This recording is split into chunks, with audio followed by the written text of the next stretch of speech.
نقیب الہند حضرت مولانا عدنان رضا صاحب اور اسلم رضا و دیگر شعراء، السلام علیکم ورحمۃ اللہ۔ الحمدللہ الذی کفا وسلام علی عبادہ الذین اصطفى، اما بعد فاعوذ باللہ من الشیطان الرجیم، بسم اللہ الرحمن الرحیم۔ قل هل يستوي الذين يعلمون والذين لا يعلمون، آمنت بالله صدق الله العظيم وبلغنا رسوله النبي الأمين الكريم، ونحن على ذلك لمن الشاهدين والشاكرين، والحمد لله رب العالمين۔ محبت سے درود شریف پڑھ لیں۔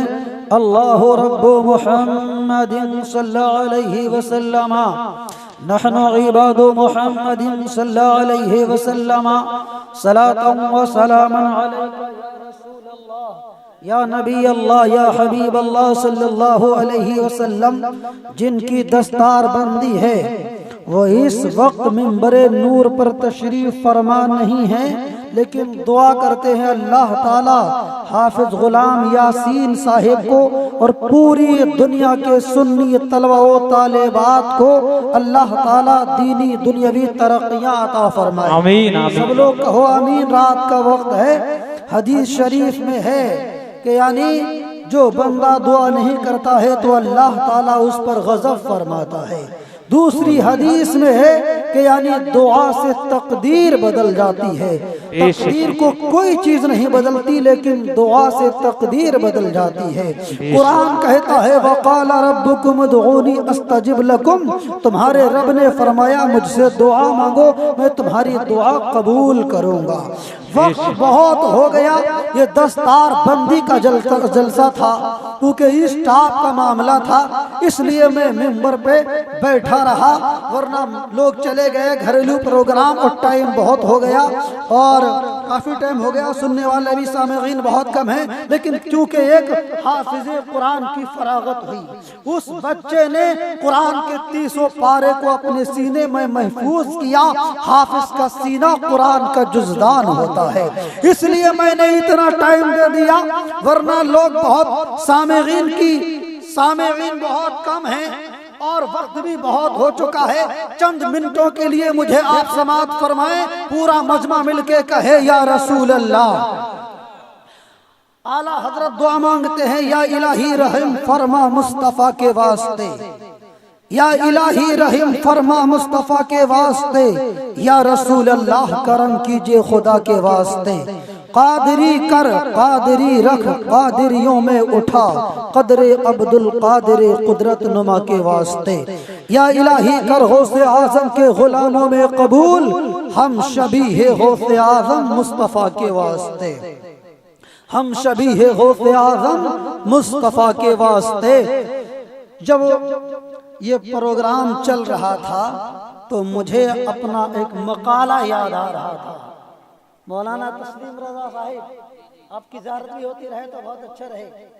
ہم نے زمانے طالب علمی میں ایک مقالہ لکھا تھا کہ ہمارے جلسوں کے بگڑتے ہوئے حالات، ہمارے جلسوں کے بگڑتے ہوئے حالات۔ اب بس کیا بتایا جائے، تفصیل میں جانے کا ٹائم نہیں ہے۔ اللہ تبارک و تعالی ہم سب کو دینی دنیاوی ترقیاں عطا فرمائے، علماء کے، طلباء کے، تمام عوام اہل سنت کے معاشی حالات اچھے فرمائے۔ نعت سننا بھی عبادت ہے، نعت سنانا صحابی کی سنت ہے، نعت سننا مصطفیٰ کی سنت ہے۔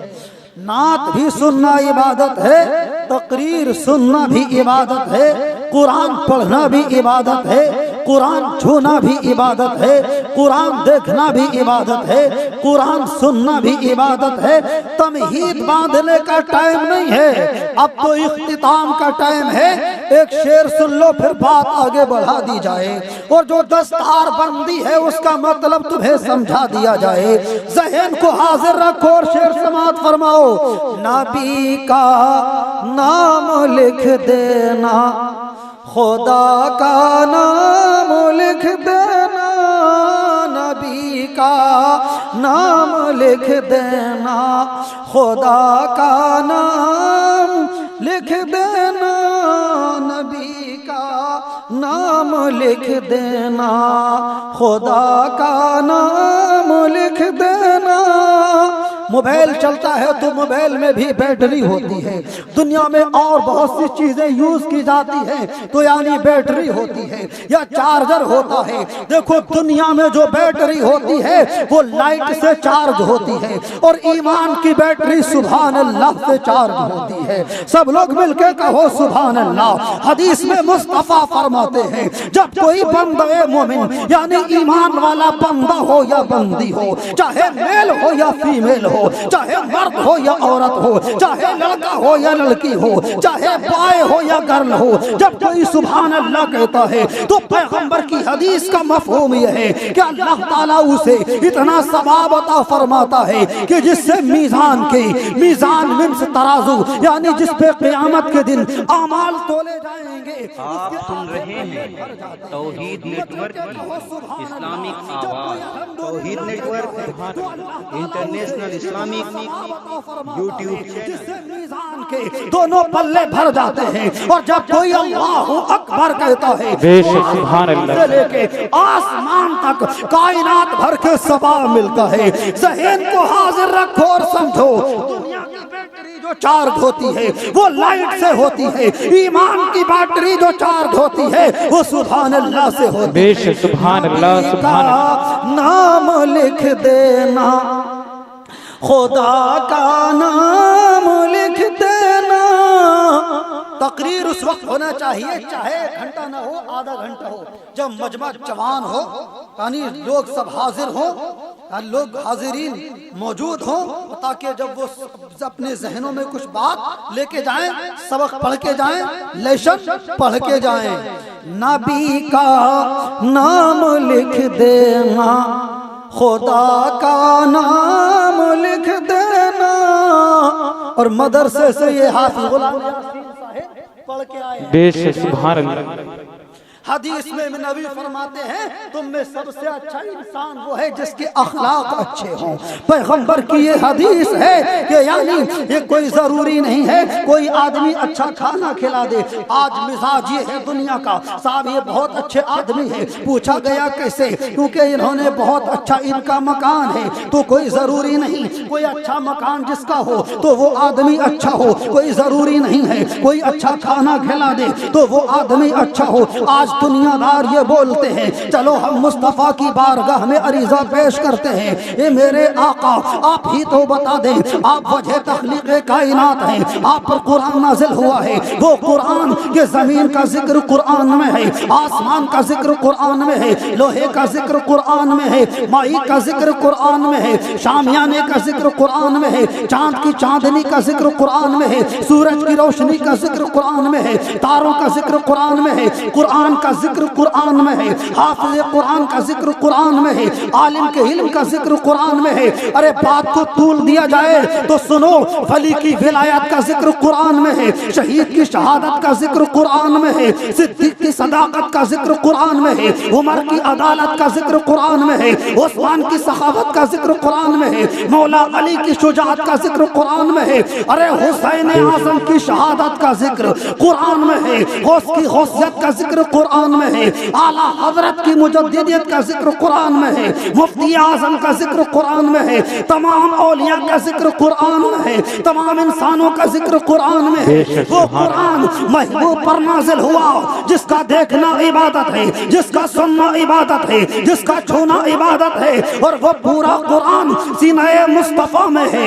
قرآن کہتا ہے الرحمن علم القرآن، رحمان نے اپنے محبوب کو قرآن سکھایا، خلق الانسان، اور انسانیت کی جان محمد کو پیدا فرمایا۔ تو قرآن میں دنیا کی ہر پرابلم کا حل موجود ہے، دنیا کے ہر مسئلے کا حل قرآن میں موجود ہے۔ وہ قرآن یہ ساری کائنات کا ذکر قرآن میں ہے، اور پورا قرآن سینہ مصطفیٰ میں ہے۔ سبحان اللہ سبحان اللہ۔ نعرہ تکبیر، نعرہ رسالت، نعرہ رسالت، نعرہ غوثیت، مسلک اعلیٰ حضرت، جشن دستار بندی، نعرہ تکبیر۔ تکبیر نعرہ رسالت. بس بات یہاں سے نکلی تھی، یعنی ہم نے بات کو یہاں سے چھیڑا تھا کہ کوئی ضروری نہیں جس کا مکان اچھا ہو وہ آدمی اچھا ہو. تو یہ دنیا داروں کی بولی ہے. ہم پیغمبر اعظم کی بارگاہ میں عرض کرتے ہیں یا رسول اللہ آپ بتائیں کون سا آدمی اچھا ہے. کوئی ضروری نہیں کہ جو آدمی اچھا کھانا کھلا دے وہ آدمی اچھا ہو. کوئی ضروری نہیں جس کا مکان اچھا ہو وہ آدمی اچھا ہو. کوئی ضروری نہیں جس کے پاس پراپرٹی ہو وہ آدمی اچھا ہو. ہم پیغمبر سے پوچھتے ہیں دنیا دار کی بولی یہ ہے اے آقا مدینے کے تاجدار ہو، اے میرے آقا جیسے آپ مکہ المکرمہ میں زندہ تھے ویسے ہی گنبد خضرا میں زندہ ہو. آپ بتا دیں تو پیغمبر کی حدیث بتا رہی ہے، پیغمبر کا فرمان بتا رہا ہے، فرمان نبی بتا رہا ہے، قول نبی بتا رہا ہے کہ وہ انسان سب سے اچھا ہے جس کا اخلاق اچھا ہے. اللہ سبحان اللہ. نبی کا نام لکھ دینا مجمع ہوتا تو آپ کو مزہ آتا اور آپ یاد کرتے، آپ کے لیے درس ہوتا لیشن ہوتا. نبی کا نام لکھ دینا، خدا کا نام لکھ دینا، اور جہاں کفر لکھا ہو وہاں اسلام لکھ دینا، جہاں کفر لکھا ہو وہاں اسلام لکھ دینا، اور بھگانا ہو تمہیں نجدی وہابی دیوبندی کو تو جھگڑنے کی ضرورت نہیں ہے، تمہیں نسخہ دیکھے جا رہے ہیں. بھگانا ہو تمہیں نجدی وہابی دیوبندی کو، بھگانا ہو تمہیں نجدی وہابی دیوبندی کو، تو دروازے پہ بس احمد رضا کا نام لکھ دینا، تو دروازے پہ بس احمد رضا کا نام لکھ دینا. اور ابھی اعلیٰ حضرت کا نام میری زبان پر آ گیا تو مجھے عنوان کے تحت ایک واقعہ یاد آ گیا ہے، ابھی ذہن میں آیا ہے. حافظ غلام صاحب کی دستار بندی ہے، انہوں نے قرآن عظیم کو حفظ کیا ہے. دیکھو یہاں حفاظ کرام تشریف فرما ہے. الحمدللہ اللہ کے فضل و کرم سے، حضور کی عطا سے، امام احمد رضا کے فیضان سے یہ اعظم بھی حافظ قرآن ہے. اور آج کے جلسے میں سنو جو شاعر تم نے سنا ہے وہ بھی اعظم ہے، جس خطیب کو سن رہے ہو وہ بھی اعظم ہے، لیکن مجمع جو ہے وہ اصغر ہے، مجمع بہت چھوٹا ہے. خطیب تو دیکھو نام اعظم کا معنی ہے بہت بڑا، اعظم کا معنی ہے بہت بڑا. تو تمہارے جلسے میں جو خطیب ہے الحمدللہ وہ بھی اعظم ہے، اور جو شاعر تھا وہ بھی اعظم ہے، لیکن تمہاری تعداد کم ہے. لیکن سنو اپنے ذہن کو حاضر رکھو اور مچل کے کہو سبحان اللہ. یہ اعلیٰ حضرت کا نام زبان پہ آ گیا ہے تو واقعہ کرامت ذہن میں آ گئی ہے. حافظ غلام یاسین صاحب یہ حافظ بنے ہیں.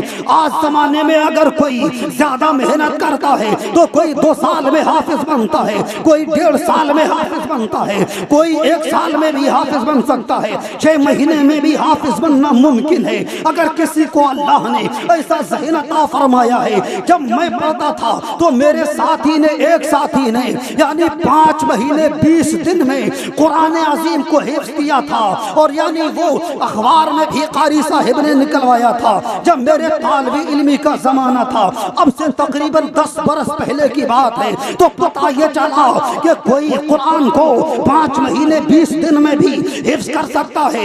آگے چلو کوئی 1 سال میں حفظ کر سکتا ہے، 2 سال میں حفظ کر سکتا ہے، لیکن اکثر یہ ہے کہ 3 سال میں لوگ جن کا ذہن متوسط ہو، جن کا ذہن درمیانی ہو، یعنی جن کا میڈیم ذہن ہو، تو یعنی وہ 3 سال میں قرآن کو حفظ کر لیتے ہیں. کوئی 4 سال میں بھی کرتا ہے، کوئی 5 سال میں بھی کرتا ہے، اور کوئی 6 سال یہ کرنے کے بعد بھی یاد نہیں رہتا.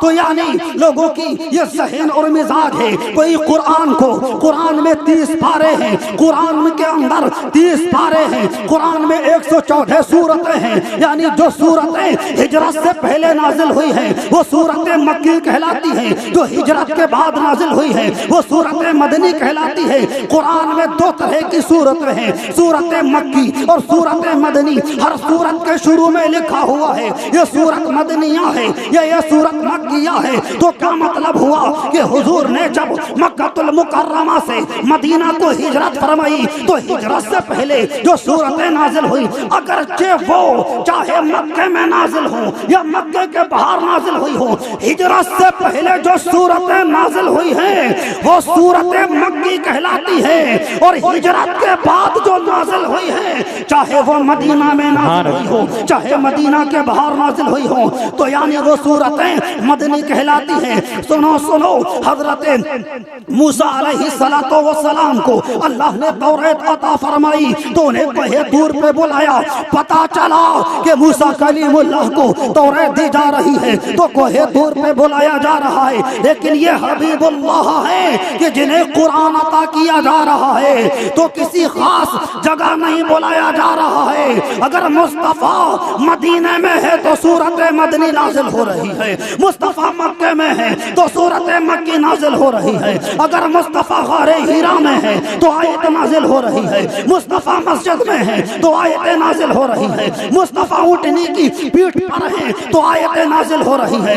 پتہ یہ چلا کہ جنہیں آسمانی کتاب حضرت موسیٰ علیہ السلام کو توریت عطا کی جا رہی ہے تو کوہ طور پہ بلایا جا رہا ہے، تو پتہ یہ چلا کہ جب موسیٰ کو توریت عطا کی جا رہی ہے تو مخصوص پہاڑ پہ بلایا جا رہا ہے، یعنی اور یہ حبیب اللہ ہے، جہاں یہ جا رہے ہیں وہاں قرآن جا رہا ہے، وہاں قرآن کی آیتیں نازل ہو رہی ہیں۔ تو وہ قرآن جس کا دیکھنا عبادت ہے، جو پڑھے ہوئے نہیں ہے وہ بھی جمعہ کے دن وضو کر کے قرآن کو کھولا کرو تو قرآن کو چھونا بھی پایا جا رہا ہے، قرآن کو دیکھنا بھی ہو رہا ہے، اور پیغمبر کی حدیث بتا رہی ہے قرآن کو دیکھنا بھی عبادت ہے، قرآن کو سننا بھی عبادت ہے، قرآن کو چھونا بھی عبادت ہے۔ حافظ غلام یاسین صاحب جو اپنے سینے میں قرآن کو حفظ کر کے آئے، یعنی قرآن کی آیتیں پڑھی اور انہوں نے یاد کیا۔ دنیا میں حفاظ کا مزاج یہ ہے، حفاظ کا ذہن یہ ہے، کوئی 1 سال میں کرتا ہے، کوئی 3 سال میں کرتا ہے، کوئی 5 سال میں کرتا ہے، لیکن ہم دیکھتے ہیں کہ کوئی ایسی بھی شخصیت ہے، کوئی ایسا بھی انسان ہے کہ جو قرآن کو 1 مہینے کے اندر حفظ کرتا ہے۔ تو چلو چلو اسی شہر بریلی میں محلہ جسولی میں سنیت کی جان الشاہ امام محمد رضا خان، جس کو پوری دنیا نے کہا ہے اعلیٰ حضرت، جس کا ڈنکا بھارت میں نہیں پوری دنیا میں بج رہا ہے، تو اسلامی ہسٹری بتا رہی ہے کہ اعلیٰ حضرت نے 27 دن میں قرآن عظیم کو حفظ کر لیا اور نماز تراویح میں مصلی پہ سنا دیا۔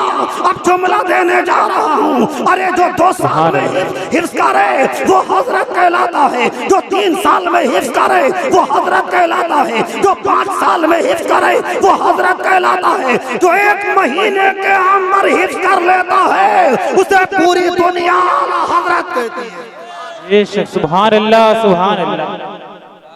اپنے بچوں کو قرآن پڑھاؤ، اپنے بچوں کو سب سے پہلے قرآن پڑھاؤ، اور اعلیٰ حضرت نے جو قرآن کا ٹرانسلیشن کیا ہے، اعلیٰ حضرت نے جو قرآن کا ترجمہ کیا ہے، اس کا نام رکھا ہے کنز الایمان۔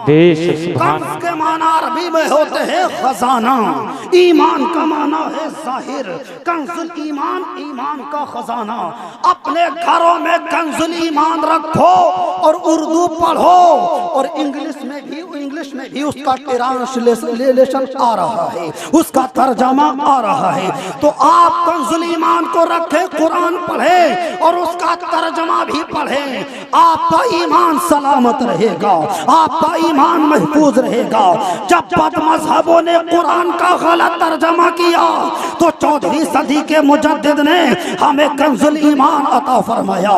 وہ کنز الایمان کہ اعلیٰ حضرت نے قرآن کا ترجمہ کیا ہے، اعلیٰ حضرت نے اتنا بڑا دین کا کام کیا ہے, اتنی بڑی دین کی خدمت کی ہے. اے لوگوں قرآن پڑھو, پیغمبر کی حدیث ہے, بخاری شریف کی حدیث ہے, خیرکم من تعلم القرآن وعلمہ, تم میں سب سے بہتر وہ ہے جو قرآن سیکھے اور قرآن سکھائے. دیکھو آج دنیا کا مزاج یہ ہے, دنیا یہ کہتی ہے کہ یہ انسان بہت اچھا ہے, یہ انسان بہت بہتر ہے, یہ انسان نے ترقی کی ہے, یہ انسان پہلے موٹر سائیکل پہ چلتا تھا اب کار پہ چلتا ہے, پہلے اس کا مکان 100 گز میں تھا اب اس کا مکان 200 گز میں ہے, 200 گز میں تھا اب 500 گز میں ہے, بہت ترقی کی. ہم پوچھتے ہیں پیغمبر کی حدیث سے, یا رسول اللہ آپ بتا دے سب سے بہتر انسان کون ہے؟ تو پیغمبر کی حدیث بتا رہی ہے, اور یہ حدیث بخاری شریف میں ہے, جو حدیث کی سب سے بڑی کتاب ہے, جو حدیث کی جو